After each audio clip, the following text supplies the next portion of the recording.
and welcome to Alzheimer's Speaks Radio. I'm your host, Lori LeBay, and I'm so excited that you're joining us today. We are going to have a fascinating conversation as usual as we learn from people all around the world at all ages and stages of life. Stay tuned as we shift our dementia care from crisis to comfort. Here we go. What you think about, you will bring about dementia change. We will. Well, hi, everyone, and welcome back to Alzheimer's Speaks. I am really excited about this show today. We are going to be talking with Stephanie Shaw, who is a health and wellness speaker and educator. And we're going to be talking about, can menopause complicate a dementia diagnosis? And why this is near and dear to my heart is because it happened to my own mother for 10 years.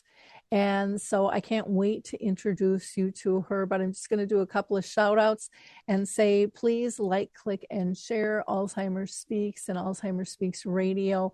It can really be a powerful way to help disseminate information to others, which is what we are all about. You can also go to our site, alzheimersspeaks.com. Check out all of the free educational resources that we have. And I did say free, not a nickel, and you're not going to have to give us any information to access them either. You can also review our book, Betty the Bald Chicken, Lessons in How to Care, which is a great children's book, but is good for any age or stage of life.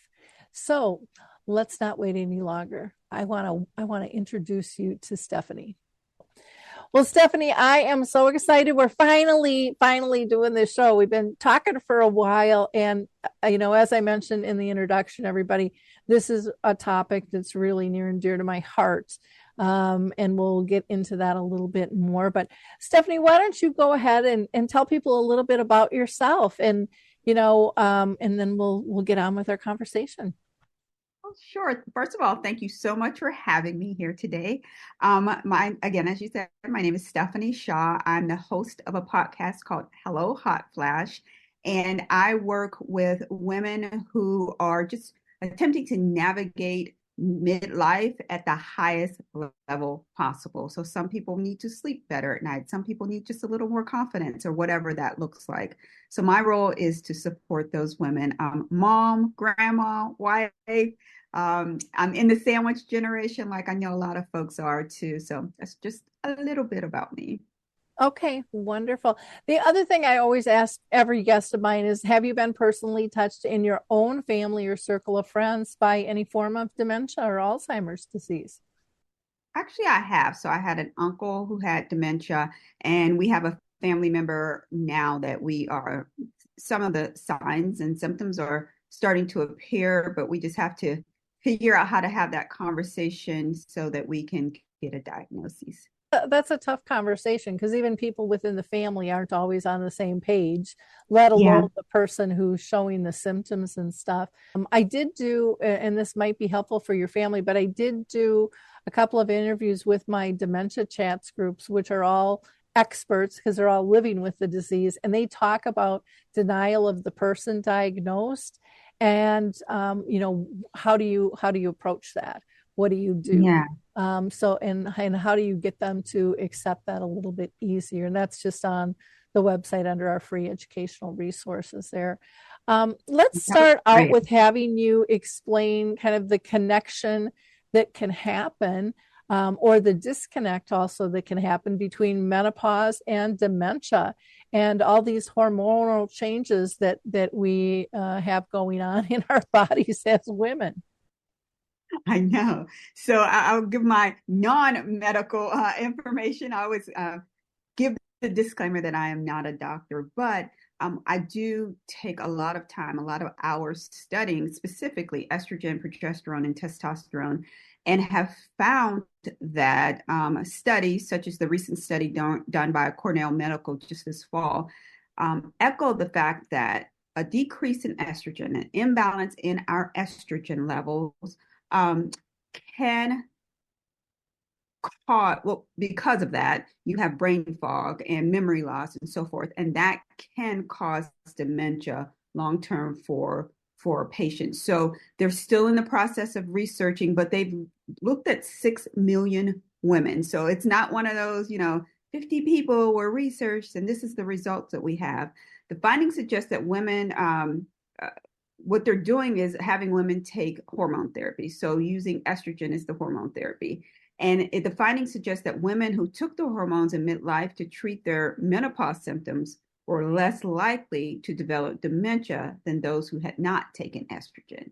So they're starting to link those two things together, and how, again, that decrease in estrogen levels can exacerbate the memory loss. Also, there's research around the fact that the risk is higher for women as we age than men because, again, it ties back to our estrogen levels, which we know are essentially a big part of why we go through the different perimenopausal symptoms as well. My own mom was misdiagnosed for 10 years. When she knew she was having symptoms that were greater than just menopause. And, this was a long time ago. She's been gone. She lived with it for 30 years and she's been gone 10 now.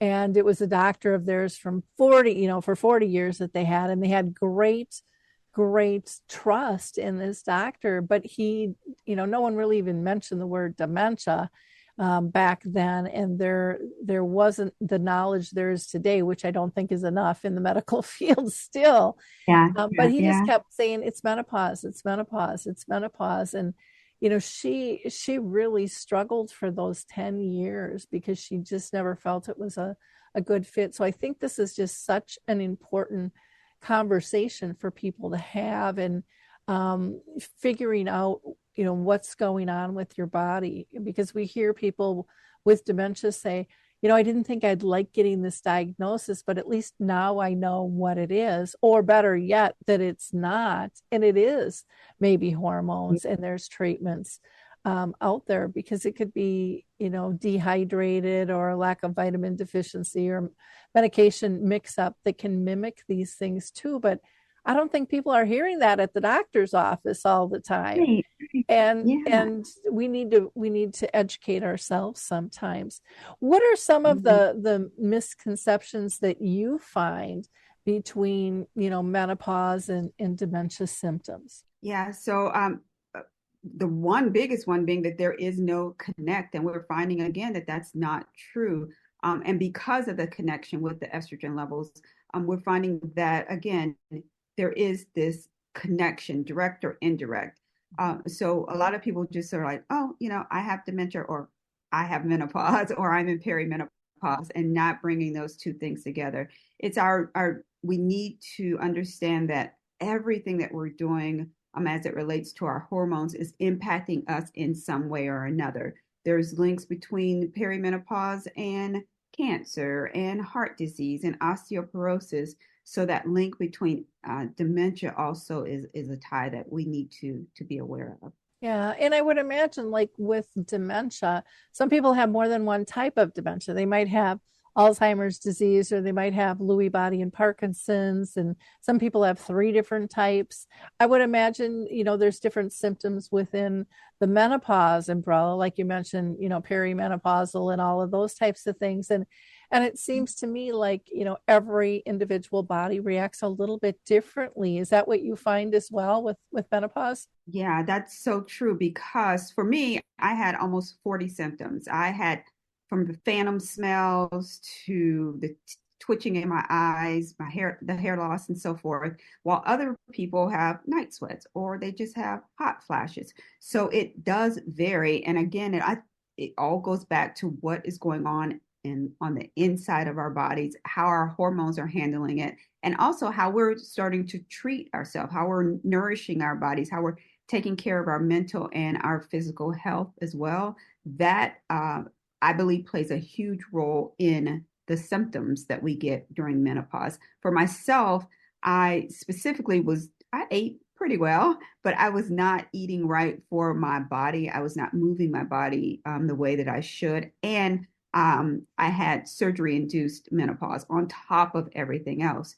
So that, yes, your question to the point of your question, it is very different for every single person. I was messaging some woman yesterday, and she said, "Oh, I've only had hot flashes once or twice. Like my mom hasn't had hot flashes." I'm like, "How do you people get away with this stuff?"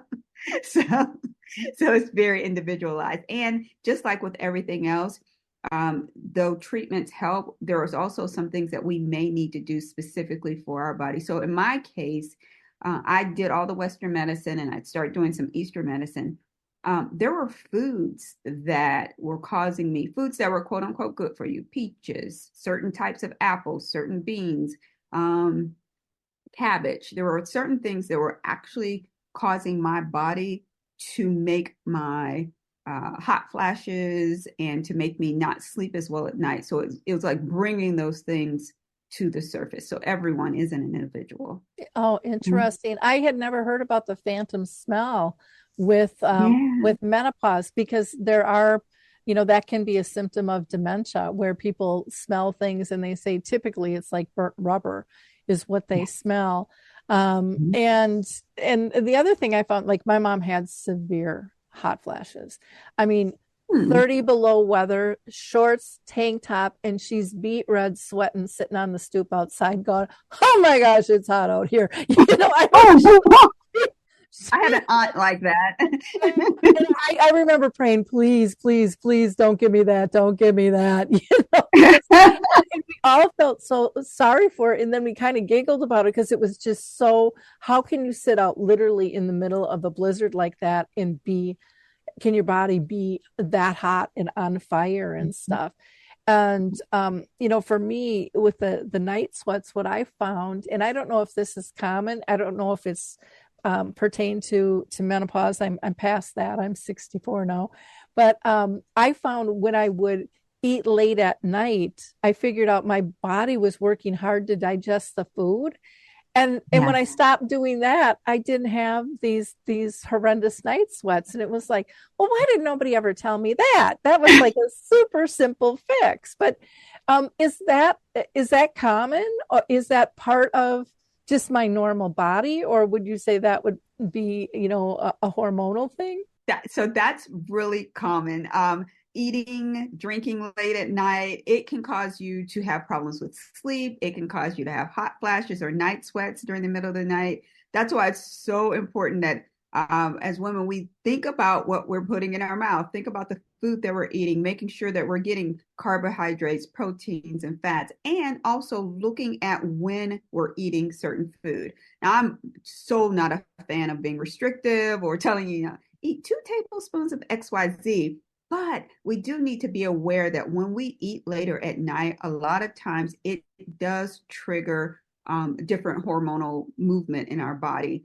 Also, so this is more of the Eastern medicine part, but our liver actually starts to detox at night as well. So if you're eating and it's just making your whole body work harder. So just think that your liver is working harder, all this stuff is moving around, the blood is circulating more, and now it's also trying to digest food that you just ate. So yes, you're absolutely right that what happened to you is not uncommon at all. And also that sometimes it is that simple that you can change some of the menopausal symptoms that you have just by eliminating wine, not eating too late at night, drinking more water, moving your body a little bit more. Sometimes it's really easy. Some folks like me, it was a lot harder, but a lot of folks can just make some tweaks and then they feel a lot better.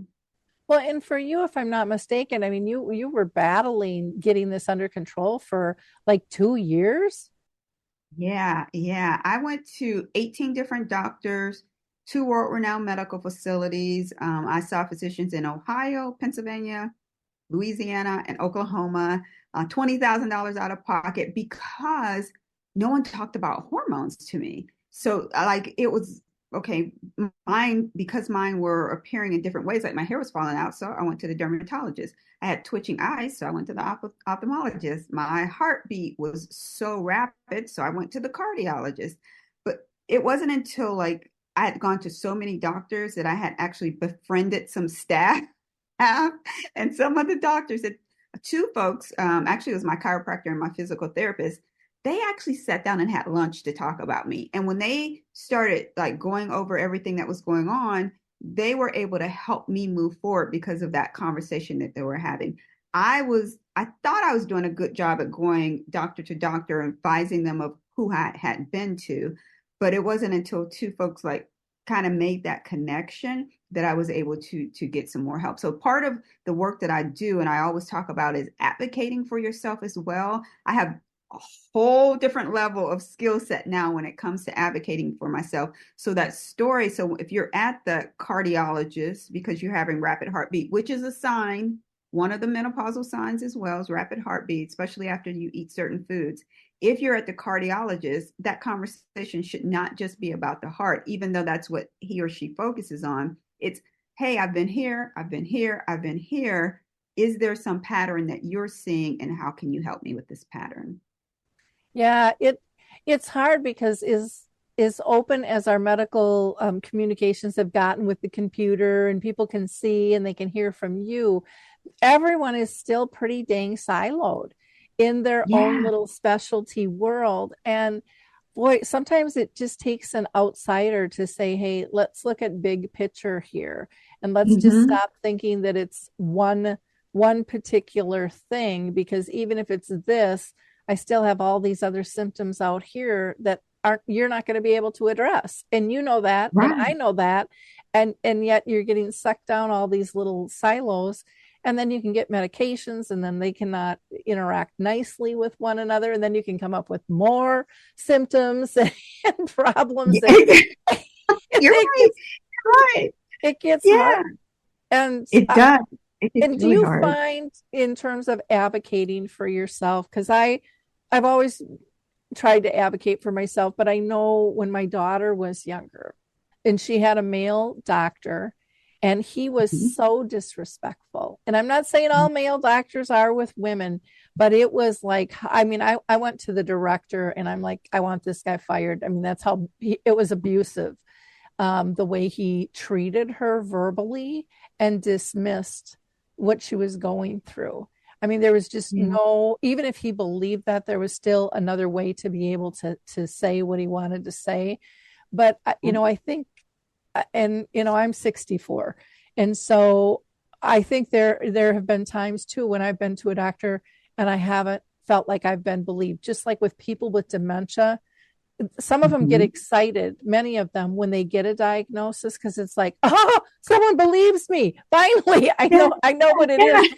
And it's not the reaction you would think, but when you're being poo-pooed all the time or told you're crazy, or you feel like you're crazy because you don't feel heard, that gets really hard. So do you like coach women then through this process and try to build them up, for their strength? Because again, I think I don't think the medical model here in the US is a compassionate one. And not that there aren't some compassionate doctors, but the time that is needed to give compassion and to truly listen is more than 10 minutes, Yeah. which is Yes. 10 or 15 minutes, which is the slot allotted.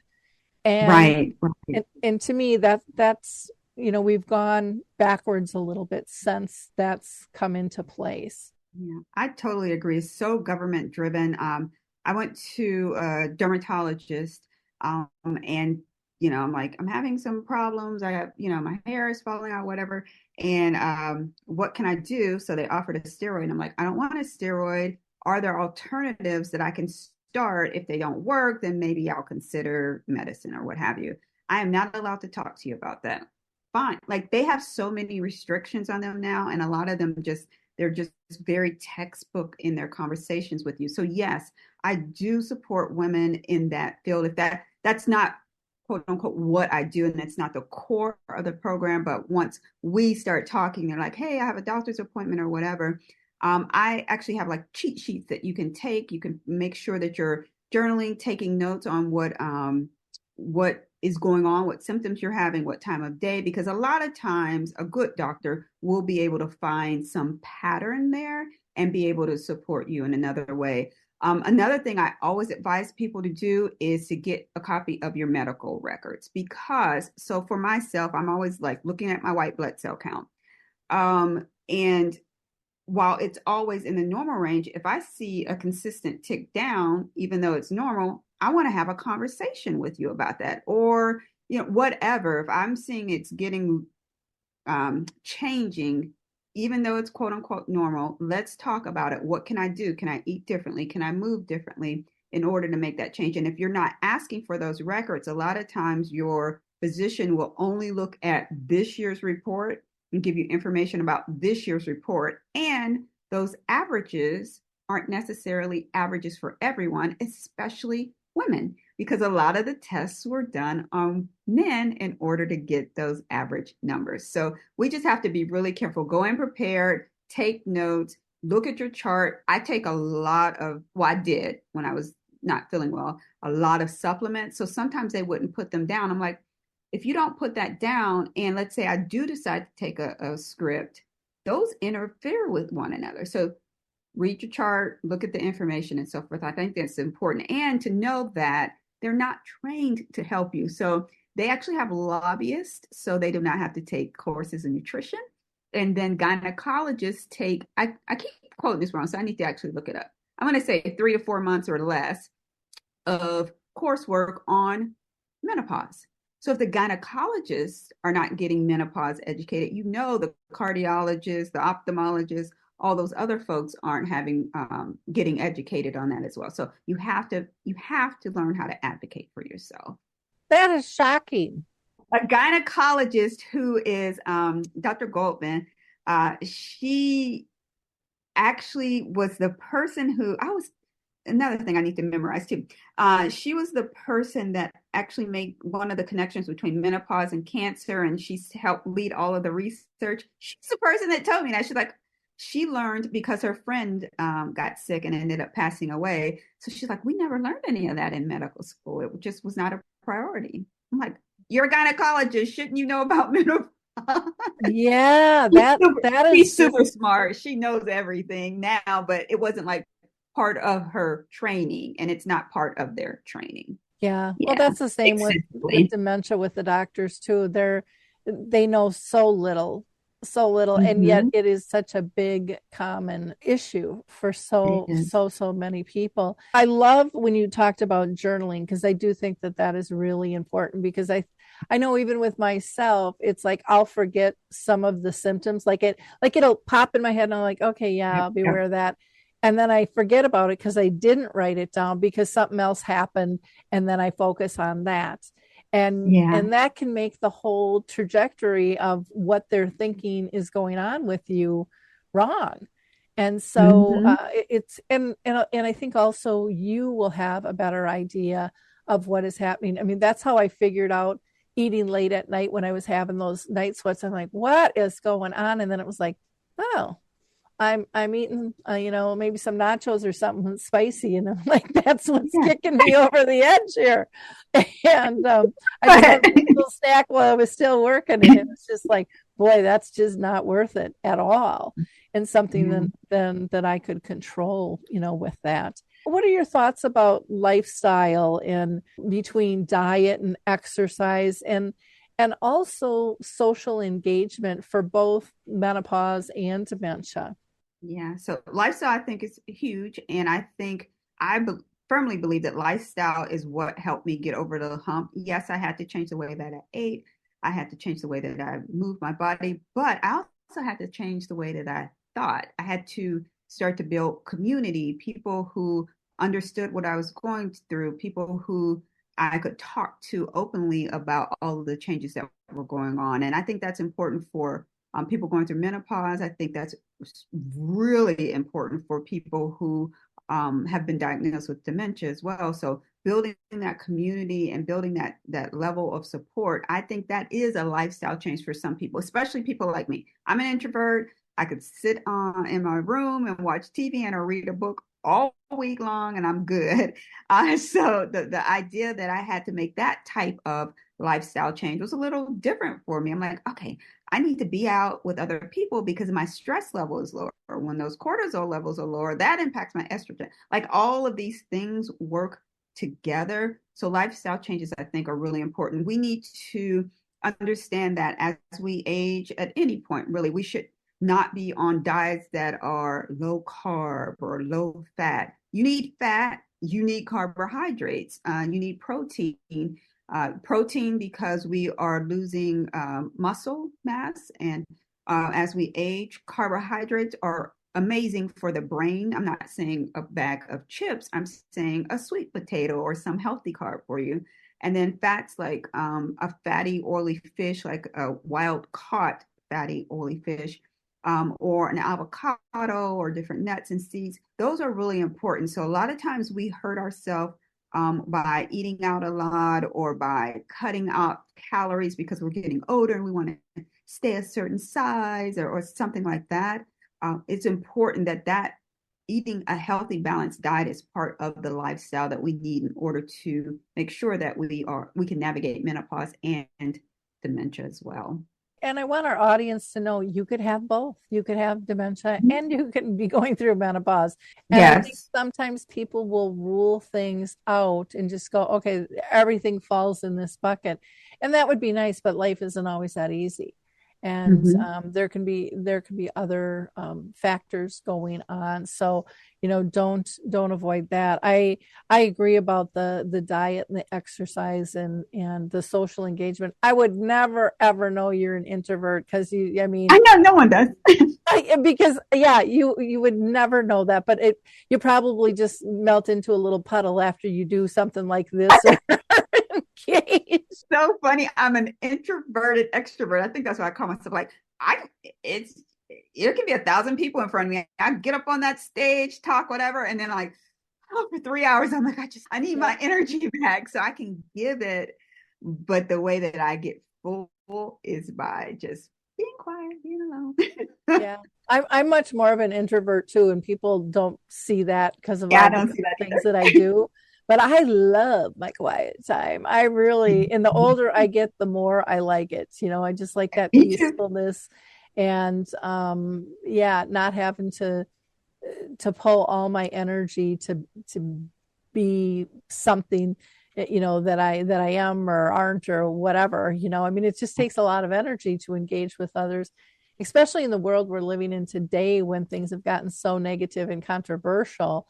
I think more people have gotten more introverted, and maybe that's something you need to look at for yourself. I think part of what we need to do is create safe spaces, which you've definitely done for menopause, for people to be able to come together. I'm trying to do that with dementia along with many, many others.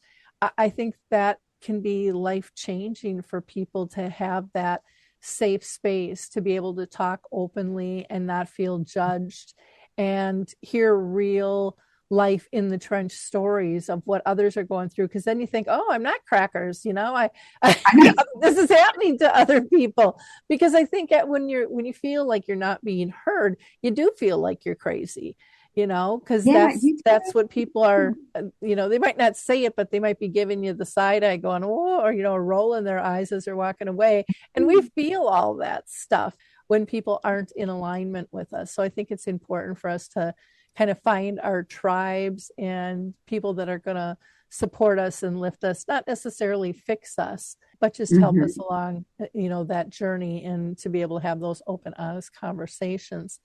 If Yeah. people are just tuning in right now, we are talking with Stephanie Shaw, a health and wellness expert, and she has this wonderful podcast called Hello Hot Flash. And you can visit her site by just going to hellohotflash.com. You can email her at Stephanie at stephanielynshaw.com. She is on Instagram, YouTube, LinkedIn, Pinterest, Facebook, and TikTok. And she's just a joy to talk to. We are going to hear a little bit about a webmaster called Qblocks that I've personally worked with, and I want to tell you a little bit about them. I want to introduce you all to Qblocks. They have been absolutely excellent to deal with. They have been in business for 18 years and they serve the globe. I can't say enough good things about this company. I've had a lot of bad experiences. I don't know about you with tech companies. They have made a very complicated process very easy. And their staff is so kind, so polite, so respectful to work with. And when I am frustrated and ready to pull my hair out, they just smile and tell me everything's going to be okay. And they really are just on top of the communication, which alleviates so much stress as an owner when you're dealing with tech issues. You can get a 10% discount. Visit them at QBlocks, that's CUEBLOCKS.com, or you can email them at letstalk@qblocks.com. For that 10% discount, just put Lori, Lori, in the inquiry form.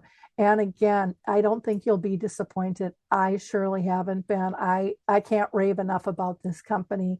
And that's kind of rare these days. Stephanie, I really want to talk to you about cognition and exercise and different practices that people can take to maybe improve that. Can you speak more on, how do we support our brain health? I think it's important that we don't exercise isn't always just that physical movement, but we can exercise our brains as well. Things like doing a puzzle or doing a crossword puzzle. Those are exercises that we can do for our brain. Journaling, I believe, becomes a practice or an exercise for our brain as well. Writing down what you're thinking, writing down how you're feeling at a certain period of time. All of those things are going to help us with our memory, help us have clearer thoughts as we move forward. And then on the more physical side, things like yoga or practicing meditation,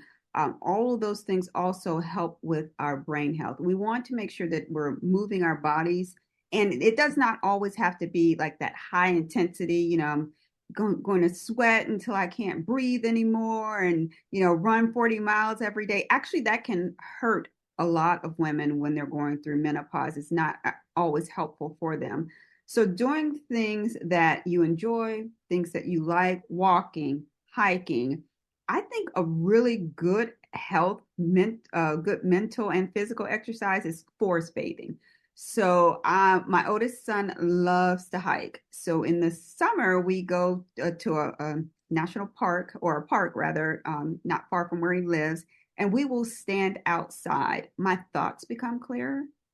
My heart rate is up a little bit because we're hiking up a hill. It feels like my memory is better the rest of that day as well, because I'm just like soaking in nature. So I think all of those, whatever you like to do, all of those things can help you improve your memory and help you through this journey. And did you call that forest bathing?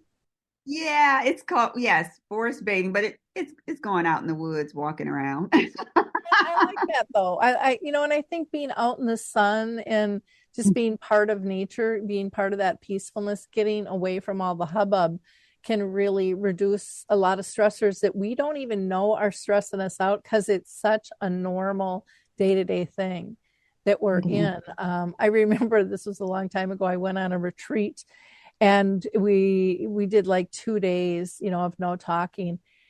And Oh, it wow. was, oh my gosh, I thought it was going to be really hard. Uh-huh. The hard part, it took me 2 weeks to reacclimate once I flew home. The noises, everything was so Oh. loud. My body had gotten so peaceful and so quiet and so serene. And even just going through the airport, it was like, it was just over sensory.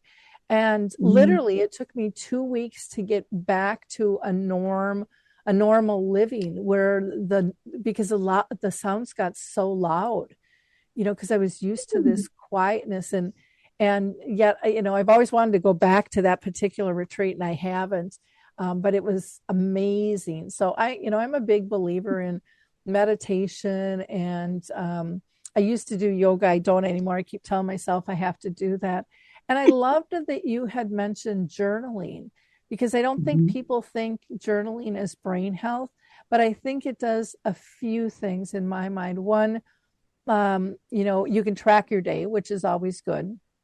You can Yeah. be grateful in that, which Yes. can give you more positive experience, and you can express your feelings without going sideways and just Mm-hmm. let them release out of your body. And I think sometimes we stuff so much of that. I mean, I think that's kind of why we have so much mental health issues, is we don't allow people to express their emotions anymore. Everyone's supposed to be joyful and doing better than the next guy on Facebook or Instagram, and everything is a perfect world, and we don't live in a perfect world. No. And dementia has really taught me that. Be appreciative of what you have in your life, even as someone is progressing, because I kind of found that quiet space within myself.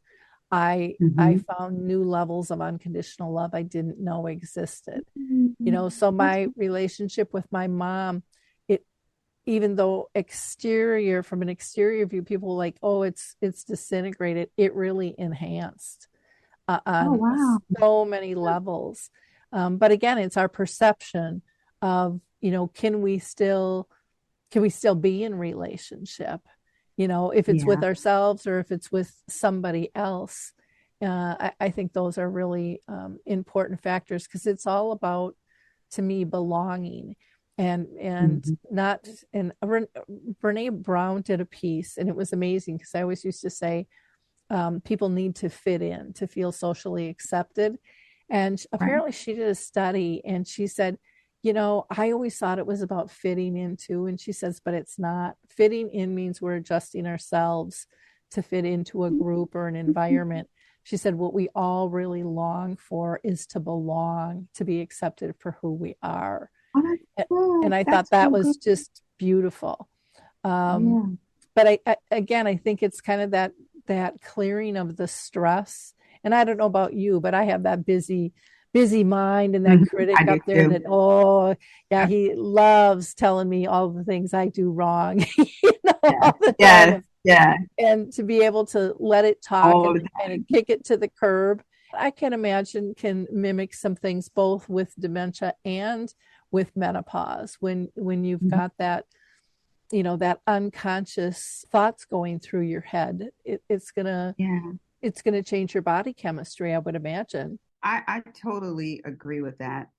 Yeah, I like what you were saying. I also like when you said that how it brought you closer with your mom. And I think that was your ability to actually not react in the moment, but to be in the moment and understand how it could help you draw closer to her. Yeah, that's Yeah. beautiful. And it Hmm. and it, taught the little things in life are really more precious than the big, because Right, they're so right. authentic. So when someone smiles or touches your hand or giggles, those are the true precious things that you're never ever gonna forget, versus a big surprise party and how many people were there and the gifts that you got or whatever it might be. It's just those subtle little things that really calm the heart. And I think Mm-hmm.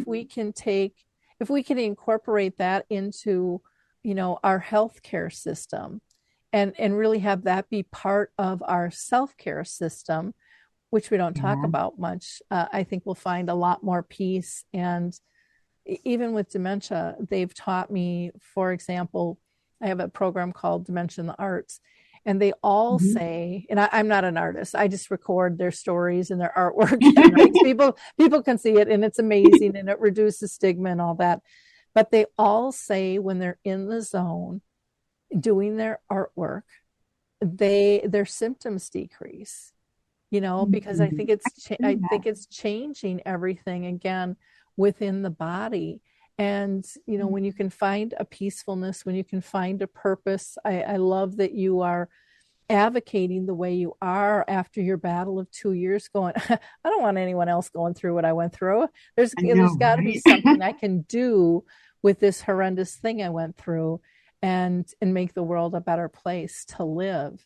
And I think there's a lot to having purpose in changing how our body functions too. Again, not a medical person, not an academic person, just a frustrated daughter seeing the patterns, you know, is kind of Yeah, where I'm coming from. but sometimes it needs our voice in order to make change. So there's actually, I think it was about a month ago, there were a group of women who went to DC to have some conversations around menopause. And I know that the same thing, lobbying goes on around dementia and better health care for elderly. So people like us need to be having these conversations so that we can actually get something to change. So I think it's really important. I love the work that you guys are doing. Yeah, well, I think we all overlap, and all of us have more than one thing wrong with us, or, that's kind of bent cockeyed or whatever it is. Look at it however you want, so maybe something that you want changed, but all of us are involved in how do we perceive that, how do we receive that, and what are we going to do with it?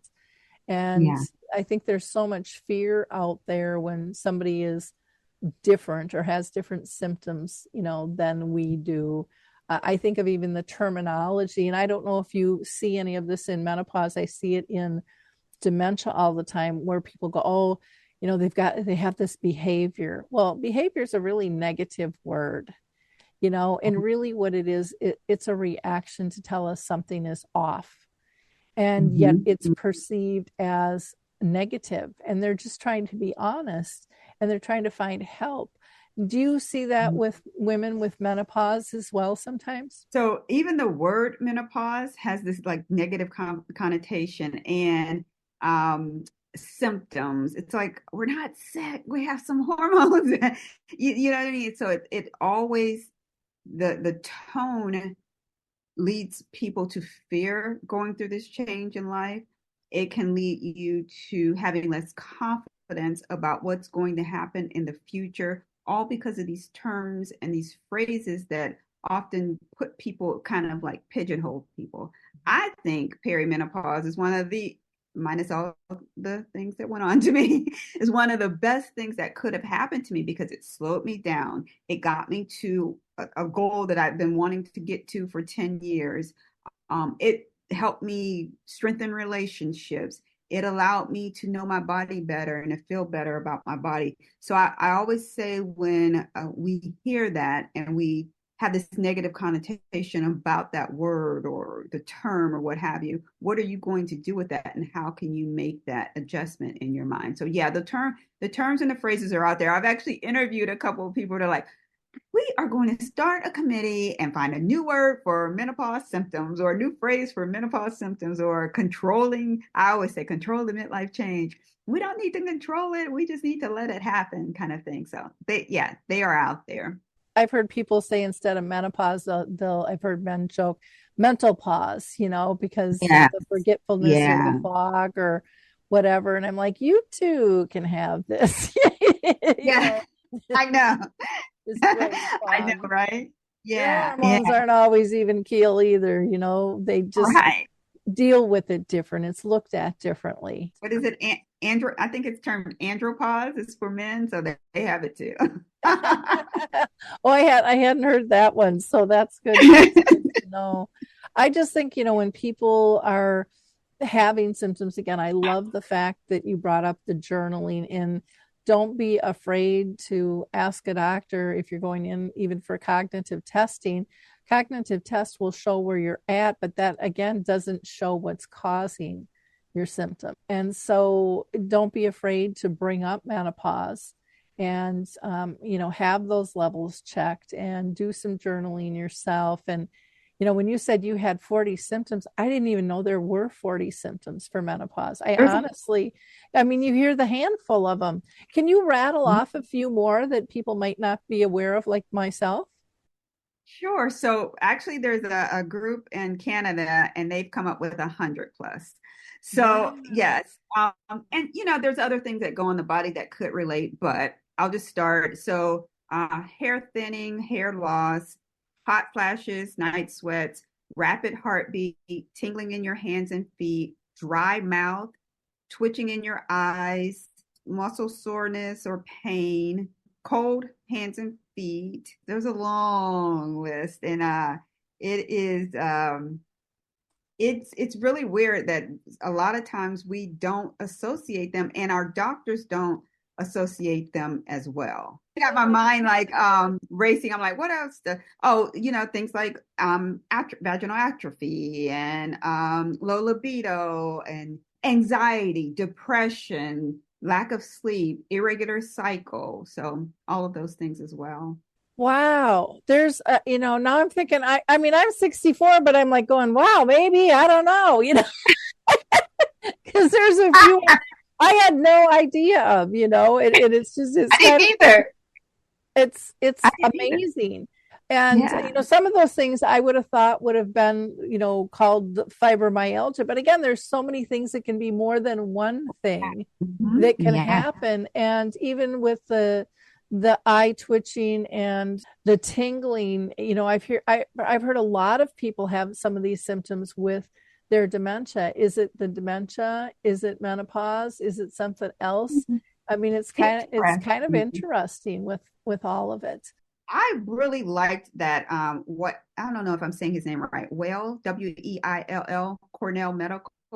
I really like the study that they did because it makes sense that it's not just like the twitching hand, twitching eyes, and all that other stuff, but it's what estrogen and the lack of estrogen in our body is doing to our bodies. And in turn, it's causing things like menopause and dementia. So it feels like they made a really good link in the research that they've done. And again, that came out in October of last year.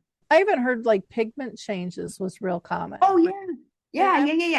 Acne as well. So when you start getting adult acne as well, people are like, what is going on? That could be like your testosterone levels. And a lot of times women don't think about their testosterone levels. They're like, oh, that's a man thing. Nope, we have them too. And we need to make sure that they're balanced as well. So yeah. Yeah, my dad always he would get like pimples on his nose. That was the only place he'd get them. And I'm like, oh, every now and then I'm like, oh my gosh, I'm just like my dad. I'm 64. I shouldn't be getting pimples on my nose. What is going on? You know? And it was, but I just thought it was a hereditary thing, is Yeah, it might be too. I don't, so dry hair is another one, but I don't want listeners to think, oh my goodness, I have dry hair, so I'm perimenopausal, or I have twitching eyes, I'm peri. If I read that list and like you're got like 70% of them, you probably need to have a conversation with your gynecologist and say, hey, I'm having all of these types of different symptoms. Can you provide me with any type of hormone testing? A lot of times they will say no because it's a point in time. But I always say, I'm the customer. If you tell me no and it's something I want, I will find a way. I will get another physician or so forth, someone who can support me better. So just remember that you are the customer. well, and that's good to know because a lot of times people think they're stuck with a doctor. And so with dementia, we always tell people if you're thinking it's something else, you have a right to a second opinion. And if they don't want to refer you, you can still go someplace else. It might be a little bit more battle, with your Mm-hmm. insurance company and stuff, but you can push that through, or you can even call in a patient advocate and say, hey, I don't feel that I'm being served well, or call that director of the clinic and talk with Yeah. them, and they'll because they don't want a flag on their services. They don't like those dings, at all. Gosh, this has just been such an interesting conversation. I wanted to talk about like brain fog because that's one I think that deals with both dementia and menopause.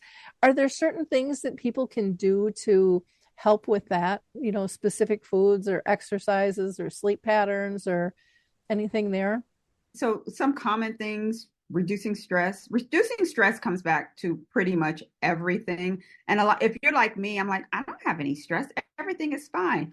A lot of times you may not even be aware. So take some time, spend some time with yourself, and start to understand really what is going on in your life. And reducing stress, I think, is huge. Spending less time like in front of screens as well, that can sometimes cause more brain fog than we would expect. Changing the way that we think about ourselves, changing the way that we speak over ourselves. getting enough sleep, changing our diet. So again, making sure that you're eating. Like a lot of times people have brain fog. I'm like, well, what did you eat today? I had a salad. Well, that's kind of why, because your brain is hungry. So, making you need carbohydrates, you need fats. I said that before. So the eating a balanced diet is really important as we age. Avoiding smoking and drinking alcohol and all of those what folks could consider pleasures, they're not good for your body any longer if you want to live a happy, healthy, whole life. And then as we talked about before, those brain exercises where you're doing a puzzle, you're reading, you're playing, you're laughing. Laughing is so incredible for your body. There's like studies. I know laugh coaches. So people who actually teach people to laugh. So there's studies done on what laughter can do for your stress levels, for your thought, for the brain fog, and so forth. So don't think that I have to make all of those changes to feel better. Just start small. Maybe it is just making sure you eat a balanced meal first, and then start laughing more. Find a baby, like find a little baby. If you find a little baby, don't find a really good little baby, not on the street that you've kidnapped. No. Find you have a grandkid or a niece or a neighbor's kid or something. Spend some time laughing and talking with that kid, and it gives you this new energy. I feel, and it helps you think more clear. There's layers of things that we need to do, but those are just some of those. I think connecting with grandkids is so important. I have one granddaughter who just turned 9, and we still do tea parties together, and then I've got one that'll just be turning 1, and she's just a hoot and a half, and then one that's 13. And I mean, they all just bring me so much joy, to see what they do and being connected to them. So I'm glad that you mentioned the laughter, and I'm glad that you mentioned the stress, because I think stress is one of those things that typically it kind of creeps in. And as women, I know this was me, and I know it's been a lot of my friends, is we don't say no. And no is a healthy word, to build boundaries, because we keep taking on and taking on and taking on, and we're taking on everybody's stuff but our own. And we're not looking at ourselves, and we're just too busy pushing through, thinking, well, maybe I'll get to go have coffee with my friends, or maybe I'll be able to go for that walk, or whatever it is. But those maybes usually don't happen because we haven't made them a priority, and then we can get resentful, which can cause even more stress and things. But we have to be balanced, and we can't be. And we don't have to be superwoman. We don't have to prove anything to anyone really but ourselves, of who do we want to be. And when we're stressed, we're usually a little more snappy. We're a little more forced. We get more rigid, and I don't know. And to me, life needs to be fluid, and we have to learn to go with the flow and kind of reduce all of our expectations, because we put them at such a high level. Which can cause disappointment and stress as well. And just know that we're doing the best we can, in every moment that we have. To me, helps me find peace. And I'm far from perfect. I still fall into the traps of doing too much for others, or not focusing on what I need to do for myself. It's an ongoing learning, I think, for most of us. Yeah, so stress and the brain fog, but no, someone told me no is a complete sentence. I'm like, oh wait, it is. So, it's not no, I can't, but maybe next week, blah, blah, blah, blah, blah. No. Okay. And then keep moving forward. Now, people will begin to respect you for that, because they prefer that you show up your full self versus showing up just because you need to be there. So those are some great points. Are there certain foods that people in menopause should kind of kick out of their diet or think about reducing? Anything processed, like your canned goods, some of your frozen foods that aren't flash frozen, you want to eliminate those. Sugar is horrible for your memory. So removing sugar from, I always say if it has OS in it, so if you look on the back of the can and it has OSE, so sucrose, dextrose, anything like that, you don't want to eat that. So yeah, sugar, a lot of sodium as well. Anything in a pre-prepared package I consider a big no-no. Like try to avoid that at all costs. And a lot of people often go out to eat as well and think, oh, I'm at a really nice restaurant. The food should be okay, may be okay, but you also are in control of that meal too. So my kids often are like, I don't know what they do to your food in the back, mom. So we're gonna stop ordering with you. But I go in like, hey, I know I don't want any butter on my food, or I don't want any seasoning. Like you can tell them how to prepare the food for you as well, so you can still enjoy that. So just eliminate all of the extra. And I challenge everyone I know, find a garden this year. And so I found broccoli for the first time this year. I don't know why I never grew it. I never wanted to grow broccoli.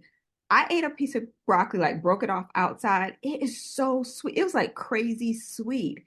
So challenging people to, eat as close to the earth as possible and to avoid anything that's processed or has been sitting on the shelf a long time. And sugar will help you during your menopause and your journey with dementia as well. It's all about your brain health. So Good advice, and hard to do in the fast-paced life that we do, with all the drive ups. I mean, I think even when I was a kid, I remember when we got a McDonald's and it wasn't a drive-through, but it was a fast food. And that was like, ooh, and now they're all over the place and supersized to boot and I and know, I and stuff, know. even the Lunchables for the kids. And I like, I'm shivering for people who can't see. But that's part of saying no to other things so you can say yes to yourself. So especially in the wintertime, I don't do as good of a job in the summertime. I meal prep. So on Sundays and most Wednesdays, I am in the kitchen for an extended amount of time. But that means that I already have, like right before this call, I already had quinoa cooked. So I just sliced up some onions and some carrots, threw it in the pan and dumped my quinoa, not dump, put my quinoa on top, warmed it up, and ate it because I had those things prepared. So that's super important. Saying no to other things can allow you to say yes to yourself, and preparing your meals ahead of time will be I dare someone to start eating at home and eating whole food and not start to see a difference in the way that they think, the way that they react to other people, the way that they sleep at night. I can guarantee you will see a change. And I think that's with people, like I said, with dementia as well. I think it's for anybody, because we're feeding it better fuel than what we Yes. have. Well, I can't believe our time Yeah. is up already. I This has just know. What? been a fun conversation. We've been talking with Stephanie Lynn Shaw, who is a health and wellness expert. She has this wonderful podcast called Hello Hot Flash. And I so appreciate you talking with me about dementia and menopause. I think it's something that people don't really understand how similar symptoms can be and how that can really interrupt their getting a good diagnosis sometimes. So I would encourage people to be a giver of hope and click, and share this show. Send it out to your sphere, to your family. Have these conversations. We need to get people into a better habit of reaching out when they see something that has been ticking around in their head. We need it to be authentic and simple, and one of the easiest ways is to be able to push it out and say a friend is passing this along. It makes us all feel a little bit more comfortable in terms of checking it out, and maybe they won't check it out today, maybe they'll check it out later. That's okay. But just even knowing that information like this is out there, I think is really, really helpful. So again, it takes very little time, costs you no money. And then, for Stephanie, you can go to her website, which is hellohotflash.com. You can email her at stephanie@stephanielynshaw.com. She is on Instagram, YouTube, LinkedIn, Pinterest, two Facebook pages, one for Hello Hot Flash, and one is a group for Hello Hot Flash as well, and then TikTok. And we'll have all of this information in the show notes for you, so you'll just be able to click on through.